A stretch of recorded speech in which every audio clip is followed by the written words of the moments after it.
인사하겠습니다. 잘 나오셨습니다. 성도님 얼굴만 봐도 은혜가 됩니다. 사랑하고 축복합니다. 사랑하고 축복합니다. 자동차를 타고 가다 보면 신호등 앞이나 또 좁은 골목에 과속 방지턱이 있는 것을 아실 것입니다. 과속 방지턱이 있는 이유는 아무 생각 없이 달리다 보면 위험할 수 있다는 것을 알려주기 위해서이죠. 속도를 줄이고 조심해야 된다라는 사인이기도 합니다. 우리가 이러한 과속 방지턱을 만나면 일단은 조심해야 되겠죠. 마음가짐부터 조심해야 되겠구나. 무심코 그냥 지나가면 차도 상하고 도로도 상하고 또 사람 몸도 상할 수 있는 것이죠. 그래서 과속 방지턱이 있으면 일단 속도를 줄이고 그리고 주위를 둘러보아야 되겠지요. 그리고 다시 한번 방향을 잡고 조심스럽게 그 과속 방지턱을 넘어가야 합니다. 하나님은 우리 인생에 종종 이러한 과속 방지턱을 두실 때가 있어요. 시험이나 고통이나 환난과 같은 것을 우리 앞에 두심으로 우리가 그러한 과속 방지턱을 통해서 우리 인생을 다시 한번 돌아보게 하실 때가 있는 것입니다. 속도보다 방향이 중요하다라는 말이 있죠. 아무 생각 없이 속도만 내다보면 내 삶이 엉뚱한 방향으로 나아갈 때가 있습니다. 그래서 하나님은 항상 우리 인생길에 과속 방지턱을 두시고 다시 한번 주변을 돌아보고 하나님께 방향을 맞추도록 하시는 것입니다. 오늘 본문에 등장하고 있는 아브라함도 잘 가던 그 길에 하나님께서 시험이라고 하는 과속 방지턱을 두셨다라는 사실을 발견할 수가 있습니다. 오늘 본문 1절을 보니까 그 일 후에라고 하는 말씀이 나와 있습니다. 그 일 후에라고 하는 이 말씀은 지난주에 말씀을 살펴보았듯이 아비멜렉과 아브라함이 화친 조약을 맺은 후를 말하는 것입니다. 한 나라의 왕이 한 집안의 가장과 화친 조약을 맺었다는 것은 당시 아브라함의 위세와 권세가 무시하지 못할 정도가 되었다는 것을 말하는 것이지요. 당시 아브라함은 100세에 아들을 낳게 되었고 그 이삭은 하나님의 은혜로 인해서 무럭무럭 잘 자라가서 이제 멋진 청년이 되어가고 있었습니다. 하나님께서 아브라함에게 이삭을 주시고 10여 년 동안 하나님은 아브라함을 형통케 하셨죠. 이제 아무런 걱정 없이 하나님의 은혜로 살아갈 수 있게 된 것입니다. 그런데 하나님께서 그 일 후에 이 아비멜렉도 아브라함을 보면서 하나님이 당신과 함께 계심을 내가 보았다라고 말할 정도로 이 아비멜렉이 아브라함을 부러워했고 한편으로는 두려워할 정도로 아브라함은 형통의 가도를 달리고 있었던 것입니다. 그런데 하나님께서 그를 잠시 멈추시게 하신 것입니다. 바로 시험을 통해서 그를 잠시 멈추게 하신 것입니다. 하나님께서 우리를 시험하시는 이유는 우리를 더 큰 믿음의 사람이 되게 하시기 위한 계획 가운데 있는 것이죠. 야고보서 1장 12절을 보니까 시험을 참는 자는 복이 있나니 이는 시련을 견디어낸 자가 주께서 자기를 사랑하는 자들에게 약속하신 생명의 면류관을 얻을 것이기 때문이라 라고 말씀을 하고 있습니다. 시험에는 분명한 유익이 있습니다. 하나님의 시험은 그 시험을 통해서 우리를 정금과 같이 만들어 줍니다. 그 시험은 이 야고보서의 말씀과 같이 생명의 면류관을 얻게 하는 시험입니다. 이 시험은 사탄의 시험과는 다릅니다. 사탄은 우리를 무너뜨리기 위해서 시험합니다. 그러나 하나님의 시험은 우리를 살리고 생명의 면류관을 주고 우리를 정금같이 나아가도록 하시기 위한 목적을 가지고 있는 것입니다. 그런데 2절을 보니까 아브라함에게 찾아온 시험은 인간적으로는 참으로 감당하기 어려운 시험이었습니다. 바로 사랑하는 독자, 사랑하는 이삭을 번제로 바치라라는 시험이었기 때문이었습니다. 여러분, 번제를 어떻게 드리는지 아십니까? 우선 번제물의 숨을 끊게 해야죠. 죽여야 합니다. 그리고 배를 가르고 그 내장을 다 떼어내고 피를 다 빼낸 이후에 각을 떠서 불에 태워서 하나님께 올려드리는 것이 번제입니다. 그런데 하나님께서 그 아브라함 100세에 낳은 아들, 눈에 넣어도 아프지 않을 그 이삭을 바로 그러한 번제로 드리라고 명령을 내리신 것입니다. 세상에 어느 아버지가 자기 아들을 그런 식으로 하나님께 번제로 드릴 수 있겠습니까? 오늘날 같으면 가히 상상도 못할 일이지요. 법적으로도 안 될 뿐만 아니라 윤리적으로도 있을 수 없는 일입니다. 또 세상 사람들이 얼마나 비난을 해대겠습니까? 그것은 아브라함 시대에도 마찬가지였습니다. 오늘날 뿐만 아니라 아브라함 시대에도 있을 수 없는 일이었어요. 적어도 하나님의 자녀들에게 있어서는 그것은 하나님께서도 금지하시는 일이었습니다. 당시 몰록이라고 하는 이방신 같은 경우는 자녀를 그렇게 번제로 드리는 일이 있었다고 그렇게 문헌에 나와 있습니다. 그러나 율법에는 결코 인신제사를 허용하고 있지 않습니다. 그러니 아브라함이 받았던 그 시험 문제지는 스스로 풀어내기가 너무나도 어려운 시험이었던 것이죠. 그런데 아브라함은 이해할 수 없는 시험 앞에서 일단 하나님의 명령에 순종합니다. 3절을 보니까 아브라함은 하나님의 명령을 듣자마자 다음날 아침 일찍이 일어나서 길을 떠났다라고 말씀을 하고 있습니다. 아침 일찍이. 시간을 뒤로 미루지 않았다는 거예요. 하나님께서 나에게 이해할 수 없는 시험을 내셨지만 일단 순종하자, 일단 해보자 하면서 아침 일찍 일어나서 하나님의 명령을 수행하려고 한 것을 볼 수 있습니다. 말씀을 보면 그의 아내 사라와 전혀 상의도 하지 않았다라는 사실을 알 수 있습니다. 왜 아내와 상의조차 하지 않았을까요? 이 중차대한 문제 앞에서 왜 아내와 상의하지 않았을까요? 사라가 아브라함이 다음날 아침에 하나님께서 아들을 번제로 바치라고 하는데 어떻게 하면 좋겠소? 라고 물어보면 사라의 반응이 어떠했겠습니까? 뻔하죠. 나를 차라리 죽여라. 당신 노망 들었냐? 나이가 이제 당시 아브라함의 나이가 120세를 바라보고 있는 때였거든요. 당신 지금 노망 들었나? 당신 미쳤냐? 하나님께서 주신 아들을 하나님께서 죽이라고 하시는 것이 말이 되느냐? 하면서 아주 필사적으로 막았을 것입니다. 그래서 아브라함은 아내와도 상의조차 하지 않은 채 아침 일찍, 아마도 사라가 깨기 전에 일찍 이삭을 깨우고 또 두 종을 데리고 함께 길을 떠난 것입니다. 그런데 본문을 묵상하면서 이런 질문을 해보지요. 아브라함이 아침 일찍 길을 떠나기는 했지만 아들을 바치라는 하나님의 명령 앞에서 그가 정말 아무런 근심이나 걱정도 없이 무조건 순종하며 나아갔을까라는 것입니다. 저는 말씀을 묵상하면서 그렇지는 않았겠다라는 생각을 합니다. 왜 그에게 근심과 걱정이 없었겠습니까? 100세에 주신 하나님께서 은혜로 주신 아들이고 또 하나님께서는 그에게 약속도 해주시지 않았습니까? 내 씨가 하늘의 별과 같이 바다의 모래와 같이 많게 해줄 것이다. 하나님의 약속을 해주셨는데 그 하나님의 약속과도 완전히 반하는 일이잖아요. 아들을 죽이면 하나님께서 해주신 그 약속의 말씀은 결코 이루어질 수 없는 것이죠. 그리고 아들을 죽여야 한다. 번제로 바쳐야 한다. 이것은 아버지에게 있어서는 정말로 감당하기 어려운 큰 시험이었던 것은 분명합니다. 아브라함이 그러한 고민을 하면서 길을 떠났다는 증거가 있는데요. 4절을 보니까 브엘세바에서 모리아까지 사흘 길이 걸렸다라는 말씀을 통해서 우리는 그 사실을 짐작할 수가 있습니다. 브엘세바에서 모리아까지의 거리는 약 60km 정도 떨어져 있습니다.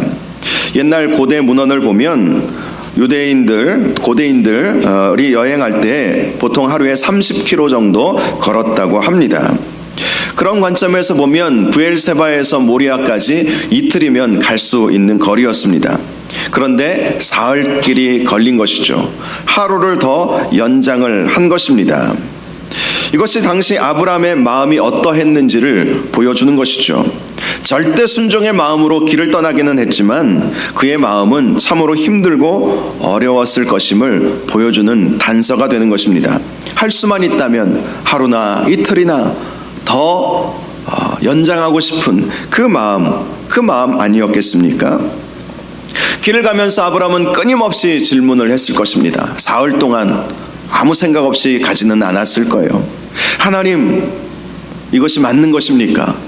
제가 제대로 하나님의 명령을 듣는 것이 맞습니까? 하나님, 제 아들을 번제로 바쳐야 한다는 것을 제가 어떻게 감당할 수 있겠습니까? 하나님이 저를 시험하시는 것은 이해하겠는데 다른 시험은 안 되겠습니까? 이런 생각을 하지 않았겠습니까? 그런데 계속해서 하나님 앞에 묻고 또 묻고, 하나님, 이것이 맞습니까? 이것이 하나님의 뜻입니까? 그렇게 물어보아도 하나님은 반응을 하지 아니하십니다. 침묵하십니다. 그렇게 하루, 이틀 이렇게 시간이 지나간 것이죠. 이틀째 날 밤이 되었을 때 이제 잠잘 준비를 해놓고 이삭과 함께 자리를 누웠을 것입니다. 그리고 잠자고 있는 이삭의 손을 잡고 칠흑같이 어두운 하늘을 바라보게 되었겠죠. 그리고 예전에 하나님께서 주신 말씀을 생각하면서 이런 기도를 드렸습니다. 하나님, 예전에 제 눈에 보이는 저 별과 같이 저의 후손들을 저렇게 많이 만들어 주겠다고 약속하지 않으셨습니까? 그런데 하나님, 이것이 무슨 일입니까? 왜 하나님 제 아들 이삭을 하나님 바치라고 그렇게 말씀하십니까? 이삭이 태어나기 전에 하갈을 통해서 낳은 이스마엘이 제 후계자가 될 것이라고 하나님께 말씀드렸을 때 하나님은 아니라고 말씀하지 않으셨습니까? 너와 사라의 관계 속에서 태어난 자가 내 씨가 될 것이라고 분명히 말씀해 주시지 않으셨습니까? 그런데 어떻게 그 아이를 죽이라고 하십니까? 그렇게 그는 끊임없이 하나님께 질문하며 뜬 눈으로 밤을 지새웠을 것입니다. 그리고 다음날 아침이 되었겠죠. 아브라함은 아침에 일찍 일어나서 자고 있는 이삭을 깨우고 또다시 하염없이 길을 걸어갑니다. 걷고 걸으면서도 그는 이삭에게 한마디 말도 못하죠. 아들을 번제로 바치러 가는 아버지가 아들에게 무슨 말을 할 수 있겠습니까? 사실 우리가 신앙생활을 하다 보면 이해할 수 없는 시험을 만날 때가 있습니다. 주님께서 우리의 믿음을 시험하시는 것은 우리가 신앙생활을 하다 보면 이해는 되는데 그 시험이 너무나도 감당하기 어렵고 나 혼자서는 그 답을 풀어내기가 어렵게 느껴질 때가 너무나 많이 있습니다. 그런데 제가 말씀을 묵상하면서 한 가지 발견한 사실은요, 우리의 믿음이 무엇인가 라는 것입니다. 믿음은 아브라함이 끊임없이 고뇌하면서도 근심하면서도 걱정하면서도 그에게 주어진 길을 걸어가는 것이다 라는 사실을 발견하는 것이죠. 힘들고 어렵지만 때로는 우리에게 다가오는 그 환난과 그 시험들, 때로는 질병에 걸리기도 하고 때로는 우리가 기도한 대로 되지도 않고 사업에 어려움들이 있고 기대했던 일들이 되지 않을 때 주님을 믿고 주님을 따르고 주님 앞에 우리가 헌신하고 충성하면 하나님께서 우리에게 복을 주신다고 약속해 주셨는데 복은커녕 뭘 해도 잘 안 된다고 느껴질 때, 그럴 때가 우리에게 있지 않습니까? 정말 우리의 힘으로는 감당할 수 없는, 정말 이 문제를 어떻게 해결해야 할까 근심과 고민으로 밤을 지새울 때도 우리에게는 있습니다. 하나님, 너무 힘듭니다. 이 문제를 하나님 해결해 주시면 좋겠는데 왜 하나님 침묵하십니까? 왜 나에게 이러한 시련이 옵니까? 왜 나에게 이러한 고통이 옵니까? 하나님, 저는 감당하기가 너무나도 어렵습니다. 하나님, 너무 힘듭니다. 그럴 때가 우리에게 있죠. 그런데 믿음이라고 하는 것은 거기에서 갈라지게 돼요. 믿음의 사람은요, 고민하고 근심하고 두려워하지만 그래도 하나님의 명령에 묵묵히 순종하며 나에게 주어진 그 사흘 길을 걸어가는 것입니다. 감당할 수 없다는 건 나도 알아요. 너무 힘들고 너무 고통스러운 그 감정을 가지고 있습니다. 그럼에도 불구하고 그 길을, 모리아까지 그 길 하루 이틀 더 연장할 수도 있어요. 그런데 중요한 것은 묵묵히 그 길을 걸어가는 것.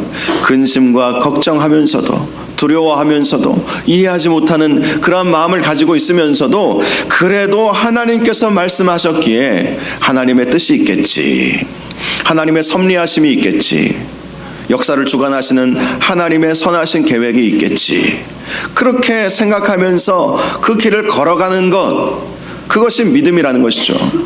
여러분, 믿음은 결과만 놓고 판단할 수 있는 성질의 것이 아닙니다. 믿음은요, 과정이에요. 과정.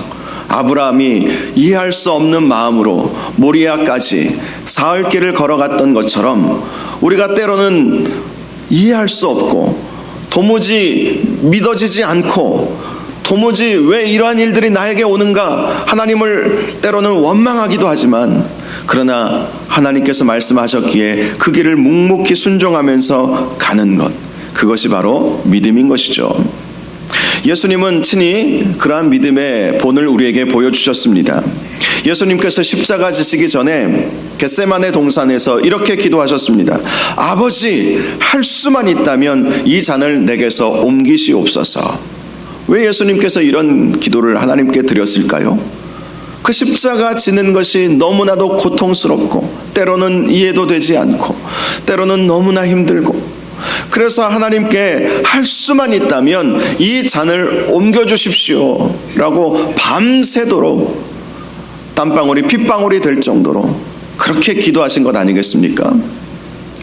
땀방울이 핏방울이 되었다는 것은요, 의학적으로 극심한 고통 중에 있을 때 그 마음의 내적 고통이 우리 모세 혈관을 파괴함으로 땀이 피로 이렇게 땀방울에 피가 섞여서 나오는 증상이라고 그렇게 알려져 있습니다. 땀방울이 핏방울이 되실 정도로 예수님께서 극한 고통 중에, 극한 두려움 중에 하나님 앞에 기도하셨던 거예요. 하나님, 할 수만 있다면 이 잔을 내게서 옮겨주시면 안 되겠습니까? 그 십자가의 고통, 얼마나 고통스러운지 예수님은 아셨기 때문에 그 고통 앞에서 하나님, 이 잔을 옮겨주십시오, 이렇게 기도하셨던 것이죠. 그런데 예수님의 기도는 이렇게 마무리되었습니다. 그러나 아버지의 뜻이라면 아버지의 뜻대로 되기를 원합니다. 십자가의 그 고통이 너무나도 힘들고 너무나도 참기 어려운 것이라는 사실을 예수님은 잘 아셨습니다. 그럼에도 불구하고 그 길을 걸어 가신 것이죠. 바로 이것이 예수님께서 우리에게 보여주신 믿음이라고 하는 것입니다. 여러분, 우리가 하나님의 말씀에 순종하려고 할 때에 또 순종을 결단은 했지만 그 길은 사흘 길을 걸어가는 것과도 같다는 사실을 꼭 기억하시기를 바랍니다. 우리의 지성과 우리의 의지는 당연히 순종해야 하는데 우리의 감성은 받아들이기 어려울 때도 있는 것입니다. 그런데 중요한 것은 그럼에도 묵묵히 주의 길을 걸어가는 것, 주님께서 말씀하신 그 말씀에 순종하는 그 길을 걸어가는 것, 그것이 중요하다는 사실을 꼭 기억하시기를 바랍니다. 세상에 어느 누가 평탄하게만 신앙생활하는 사람이 있겠습니까? 어려움도 겪고 시험도 있고 많은 그러한 말할 수 없는 그러한 어려움들이 우리에게 있지요. 그러나 그럼에도 불구하고 그 길을 걸어가는 것, 하나님께서 말씀하신 그 길을 걸어가는 것이 진정한 믿음의 사람이라는 사실을 꼭 기억할 수 있기를 바랍니다. 이제 아브라함은 하나님께서 말씀하신 모리아산 입구에 도착하게 되었습니다. 5절을 보니까 거기에서부터는 종들을 남겨놓고 이삭과 함께 번제 드릴 곳으로 올라가게 되었다고 말씀합니다. 왜 이 종들을 남겨놓았을까요? 원어 성경을 보니까 이 종을 젊은 종이라고 그렇게 말씀하고 있습니다. 힘센 종들이에요. 이렇게 생각하면 될 것입니다. 만약에 아브라함이 이삭을 죽이려고 했을 때에 종들과 함께 올라갔다면 그 종들이 어떻게 반응했을지 우리는 충분히 짐작할 수 있지 않습니까? 종들이 아브라함에게 이렇게 말했을 거예요. 아니, 주인님, 이러시면 안 됩니다. 이삭이 당신에게 어떤 아이인데요? 하나님께서 백세해 주신 아이 아닙니까? 그런데 그 아이를 어떻게 죽이려고 하십니까? 정신 차리십시오. 이러면서 주무시는 분이 정신을 차리시네요. 정신 차리십시오 하면서 이 종들이 주인에게 막 손을 잡고 막 막지 않겠습니까? 그래서 아브라함이 그 종들을 이 산 입구에 내려놓고 그렇게 올라간 거예요. 여러분, 하나님께 온전히 순종하려면 순종의 환경을 만드는 것이 참 중요합니다. 순종의 환경을 만들지 않으면 이 일 때문에 걸리고 저 일 때문에 걸리고 자꾸 걸리는 거예요. 어떤 분은 바둑을 참 좋아하시는 분이 계셨어요. 그래서 주일이면 주일 오전 예배 드리고 점심 후다닥 먹고 기원을 찾아갑니다. 그래도 주일 오전 예배라도 드리니까 얼마나 다행입니까? 그런데 이분이 간증하면서 고백하기를 이런 말씀을 하시더라고요. 예배 시간에 자리에 앉아 있는데 성도들의 머리가 다 돌로 보인다는 거예요. 아, 저 머리를 이렇게 옮기면 이렇게 해서 큰 집을 만들 수 있을 텐데, 아니 예배 시간에 설교 말씀은 안 듣고 그게 자꾸 떠오른다는 거예요. 그래서 이래서는 신앙생활 제대로 못하겠구나 하면서 기원 다니는 것을 딱 끊어버렸다고 합니다. 또 어떤 분은 골프를 너무 좋아해서 주일이면 오전 예배 딱 끝나고 때로는 골프 약속 때문에 예배도 빼먹고 필드를 나가시는 거예요. 그런데 그렇게 신앙생활 하다가 신앙이 자랄 수 있겠습니까? 그래서 결단하면서 골프채를 팔아버렸다고 합니다. 그렇게 결단하지 않으면, 순종의 환경을 만들지 않으면 순종하기 어려운 것이 사실이죠. 아브라함도 그런 거예요. 은근슬쩍 하나님 저 순종했습니다. 순종하려고 합니다. 그러면서 두 종들을 데리고 가보십시오. 어떻게 되겠습니까? 뻔하죠. 하나님, 저는 순종하려고 했는데 이 종들이 막아서 이거 어쩔 수 없었어요. 그런 핑계를 얼마든지 댈 수 있지 않겠어요? 그래서 아브라함은 아예 그 두 종들을 내려놓고 올라간 거였어요. 그래서 이 이삭은 이 번제에 쓸 나무를 짊어지고, 그리고 아브라함은 불과 칼을 가지고 그렇게 산 위로 올라가게 되었던 것입니다. 이제 전적으로 이 순종은 아브라함과 이삭의 몫이 되었습니다. 성경학자들은 당시 이삭의 나이를 10대 후반으로 보고 있어요. 어떤 그 그림을 보면 이삭이 아주 어린 아이로 이렇게 표현되어 있고, 그리고 아브라함이 칼을 들러 죽이려고 하는 그 장면, 그 성화를 보신 분들이 계실 거예요. 그런데 그게 말이 되지 않는 것이, 그 갓난 아이가 여러분 이 보찜 지고 이 지게찜 지고 산을 올라갈 수 없습니다. 이삭이 그 번제에 쓸 나무, 그 나무를 짊어지려면 조그만 그런 나무들이 아니에요. 번제로 쓰려면 나무도 굉장히 많이 필요합니다. 그거를 이삭 혼자 짊어지고 가야 되는 거예요. 두 종들이 짊어지고 갔던 것을 이삭 혼자 짊어지고 가야 하는 것입니다. 그러면 이삭의 나이가 10살 미만은 전혀 상상도 할 수 없고요. 적어도 20살 가까이, 보통 17살, 18살 정도 그렇게 보고 있죠. 그렇게 이삭이 짐을 짊어지고 아브라함은 불과 칼을 들고 힘겹게 산을 올라가게 된 것입니다. 아브라함은 참으로 마음도 힘들고 육체도 힘들었을 거예요. 그도 그럴 것이, 그의 나이가 이제 120세를 바라보고 있으니 평지를 걷는 것도 힘든데 산까지 올라가야 하니 얼마나 힘들었겠어요? 마음도 괴롭고 그리고 육신도 힘들고. 그러나 하나님께서 말씀하셨기에 하나님의 선하신 뜻이 있겠지 하는 마음으로 산 위로 올라가게 되었습니다. 그런데 산을 올라가는 과정에 드디어 이삭이 아브라함에게 물어봅니다. 아버지, 불과 나무는 있는데 번제할 어린 양은 어디 있습니까? 그때 아브라함이 이렇게 말하죠. 내 아들아, 번제할 어린 양은 하나님이 자기를 위하여 친히 준비하시리라. 아브라함은 차마 아들에게 네가 그 번제할 어린 양이야 라고 말할 수 없었겠죠. 그런데 이런 생각도 해보죠. 과연 이삭이 자기가 번제할 어린 양이 될 것이라는 상상을 못했을까라는 질문을 해보게 됩니다. 저는 알았을 것으로 보아요. 왜냐하면 9절과 10절을 보면 우리가 그 사실을 이해할 수가 있습니다. 아브라함이 하나님께서 일러주신 곳에 이르자 이삭을 결박하죠. 그런데 이삭은 반항하지 않습니다. 드디어 때가 왔구나. 아는 거예요. 여러분, 힘으로 따지면 아브라함이 힘이 더 세겠습니까? 이삭이 힘이 더 세겠습니까?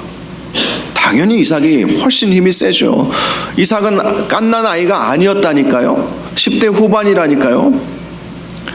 제가 우리 유민이 군대가 있지만 초등학교 때까지, 중학교 때까지는 아마 팔씨름을 하면 제가 이겼어요. 근데 고등학생 되니까 어느 날 아빠랑 한번 팔씨름 한번 해볼까 하고 딱 잡았는데 시작하자마자 넘어가 버리더라고요. 힘이 안 되는 거예요. 아이들 10대 후반 정도 되면요, 그 힘은 굉장합니다. 그러니 아브라함이 나이가 120세가 다 돼가는 그 노인이 이삭을 결박하는 거예요. 밧줄로 묶는 거예요. 근데 이삭은 순순히 결박을 당하죠. 그리고 너 가서 누워라 하니까 또 눕습니다. 때가 왔구나. 이삭은 이미 산에 올라가면서부터 그걸 알았던 거예요. 아마도 그 사흘길을 걸어가면서 아버지가 고뇌하는 그 모습도 다 보았을 것입니다. 아버지가 왜 저렇게 슬퍼하시지? 왜 저렇게 힘들어하시지? 아니, 번제를 드리러 가는 것은 참 기쁜 일이고 하나님을 기쁘시게 하는 일이고 감사할 일인데 왜 아버지가 저렇게 힘들어하고 잠도 못 주무시지?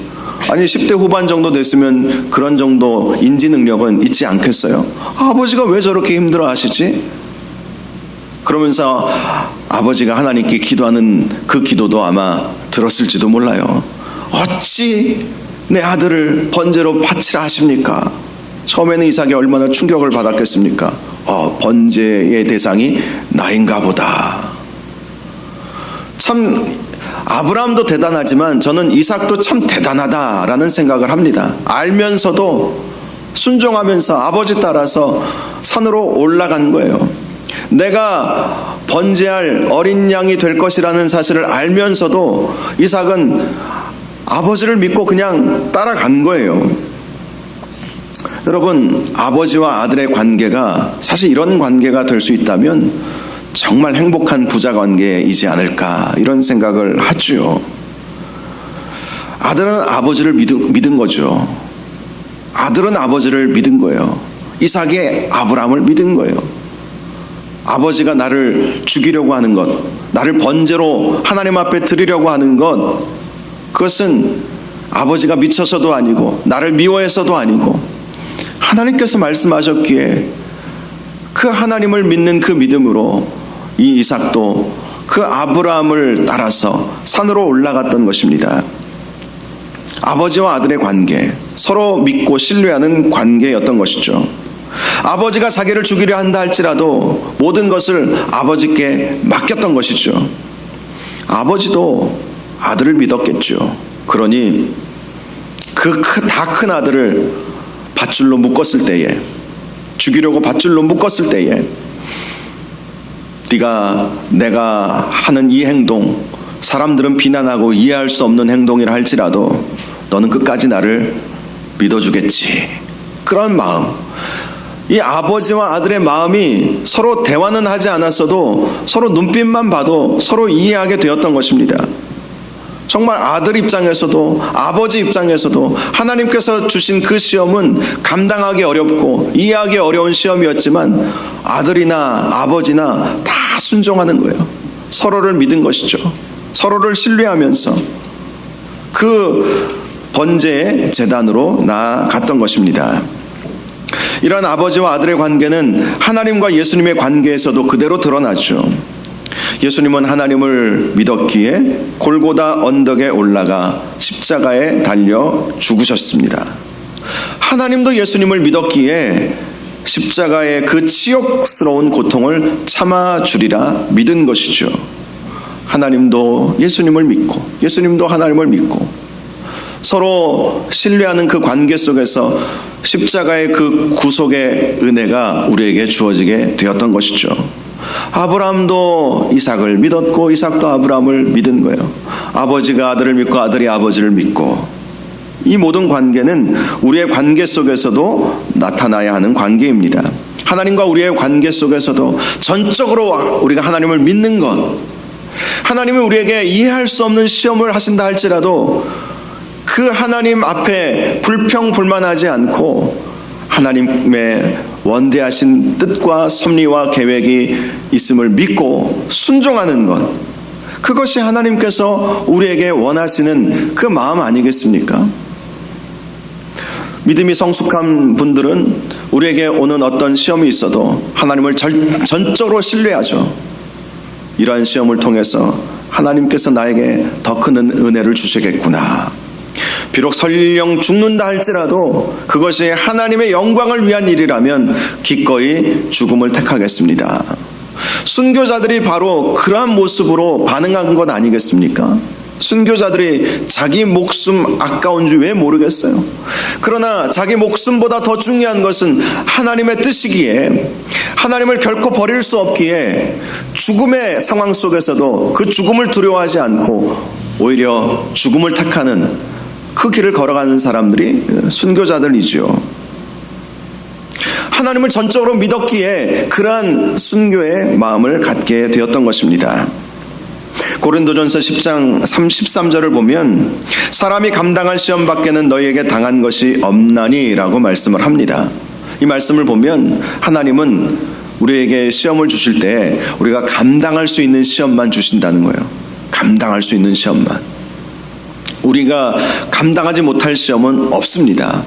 하나님은 우리의 믿음의 수준을 다 알고 계시기에 감당할 수 있는 최대치의 시험을 늘 하세요.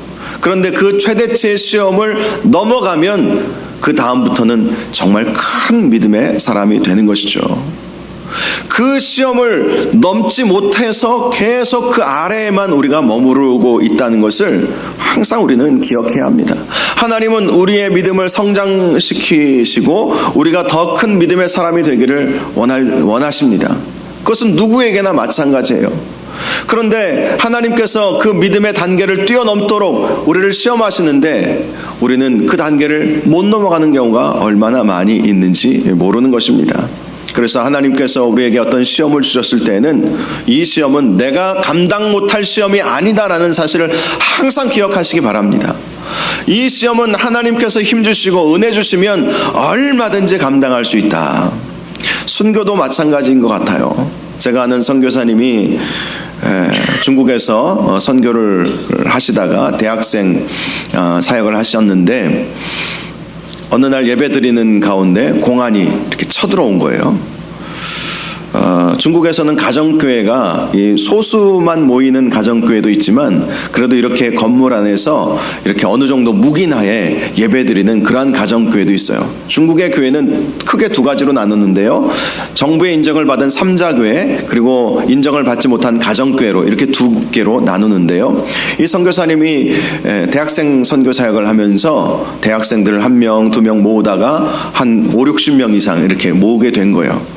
그래서 어느 건물을 임대해서 거기서 예배를 드리기 시작했는데 공안이 그것을 알고 급습해 온 것이죠.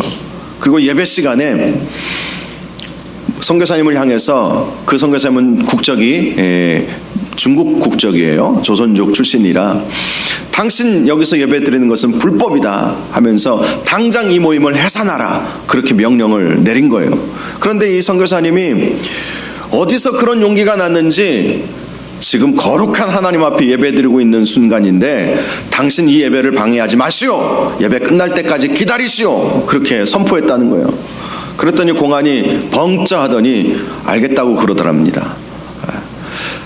이 선교사님이 나중에 말씀을 하시는데 어디서 그런 용기가 났는지 모르겠대요.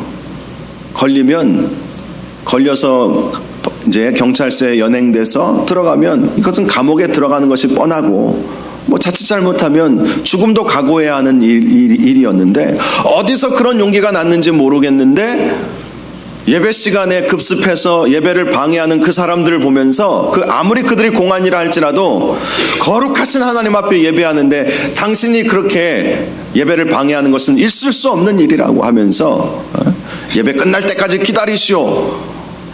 또 그것을 또 참아준 공안도 참 대단하죠. 그래서 알았다고 하고 기다려서 나중에 이제 경찰서로 연행이 되었다고 하는데요. 그리고 나중에 훈방 조치를 받게 되었습니다. 신앙의 자유는 있지만 이렇게 허가받지 않은 곳에서 이렇게 모이는 것은 중국 정부에서는 불법이니까 앞으로는 그렇게 모이지 말라고. 그렇다고 그 선교사님이 안 모였겠습니까? 계속해서 예배를 진행하고 또 계속해서 핍박은 왔지만 죽음을 각오하고 그것을 이겨내고 지금은 거의 그 지역에서 중국 그 공안이 묵인하고 있는 그런 상황 속에서 그래도 나름대로 예배를 하나님 앞에 드리고 있다고 합니다. 감당할 수 없는 시험은 없어요. 그 선교사님도 내가 과연 죽음의 상황 속에서 신앙을 끝까지 지킬 수 있을까? 이 사명을 감당할 수 있을까? 처음에는 그런 생각을 했지만 그런 상황 속에 몰려있는 자신의 모습과 또 반응하는 자신의 모습을 보면서 내 힘으로는 못해도 성령님께서 도우시면 감당할 수 있겠구나. 순교도 감당할 수 있겠구나. 이런 생각을 하셨다고 합니다. 여러분, 감당할 수 없는 시험은 없습니다.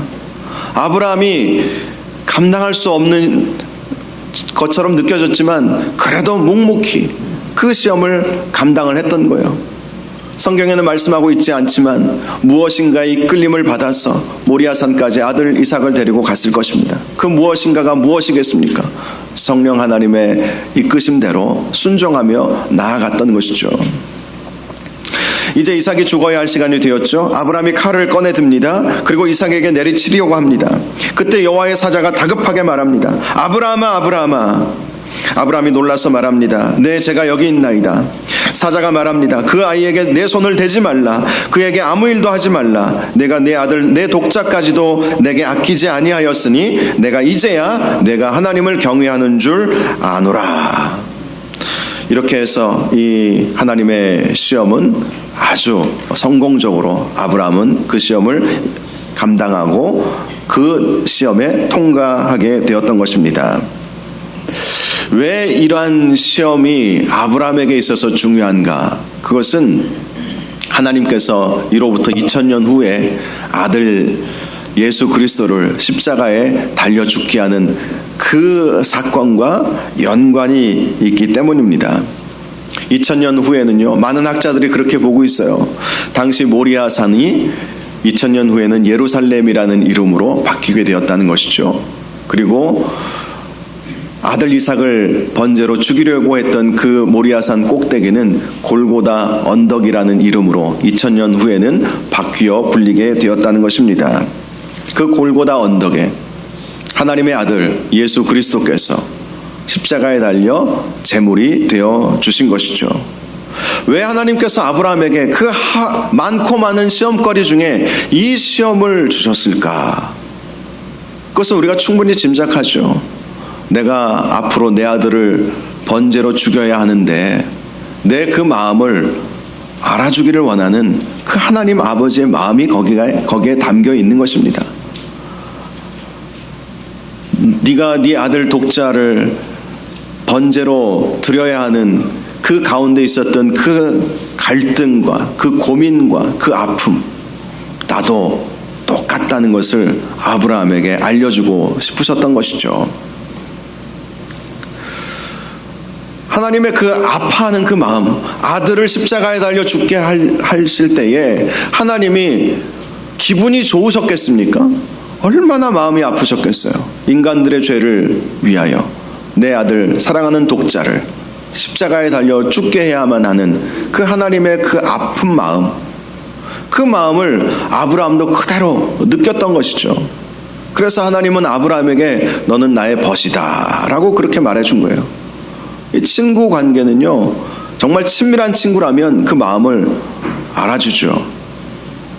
때로는 부부 사이보다 친구 간의 관계 속에서 더 깊은 이야기, 마음을 나누는 경우들도 많이 있지 않습니까? 남편에게, 아내에게 못할 말도 나를 알아주는 친구에게는 하는 경우가 많이 있지 않아요? 하나님은 아브라함을 정말 나의 벗으로 그렇게 여기신 거예요. 너는 내 마음을 아는구나. 내 마음을 아는구나. 내가 얼마나 아들 예수 그리스도를 십자가에 달려 번제로 드려야 하는 그 상황 속에서 내가 얼마나 힘들어하고 고통스러워했는지 너는 그 마음을 아는구나. 너는 그 마음을 느꼈지. 그러면서 하나님께서 아브라함을 믿음의 사람으로 또 그에게 그의 씨를 통해서 천하 만민이 복을 얻게 하는 그러한 약속의 말씀도 주셨던 것입니다.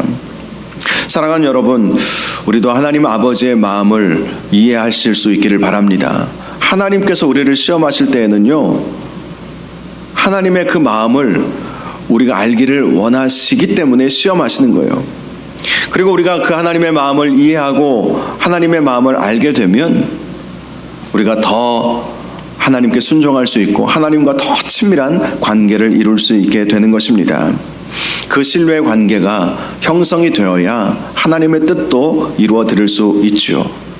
어떤 일이 와도 하나님이 이런 마음을 가지고 계시구나. 그것을 이해하니까 순종하게 되죠. 어떤 고난이 와도 하나님께서 이런 상황을 통해서 하나님의 마음이 이것이겠구나. 나에게 그 마음을 느끼게 하시는구나. 그것을 하나님은 알기를 원하시는 것입니다. 사랑하는 여러분, 하나님의 마음을 우리가 깊이 이해하시고 하나님과 우리의 마음이 연결되어져 갈 수 있기를 바랍니다. 하나님을 전적으로 신뢰하시고 하나님이 어떤 말씀을 하시든지 하나님께서 나를 향한 이러한 계획이 있으시군요. 하나님께서 이러한 마음을 가지고 계시는군요. 항상 이런 생각을 우리가 하셔서 하나님의 그 아파하는 마음이 나의 아파하는 마음이 되고 하나님의 그 기뻐하시는 마음이 나의 기뻐하는 마음이 되고 하나님과 우리의 마음이 연결되는 그러한 하나님과 친밀한 관계를 이루며 사시기를 주님의 이름으로 축복합니다. 그럴 때 하나님께서 우리를 벗이다, 내 친구다, 나와 함께 하는구나, 나와 함께 가자, 이렇게 말씀하여 주실 것입니다. 우리 이 시간 함께 찬양하고 기도하는 시간을 갖겠습니다. 아버지, 당신의 마음이 있는 곳에 나의 마음이 있기를 원해요 라는 찬양입니다. 아버지의 마음이 있는 그곳에 나의 마음도 있는 것, 이것이 하나님께서 아브라함을 시험하신 이유고 우리에게도 하나님께서 그러한 마음을 가지고 계시다는 것을 기억하시면서 이 찬양 하나님께 올려드리겠습니다.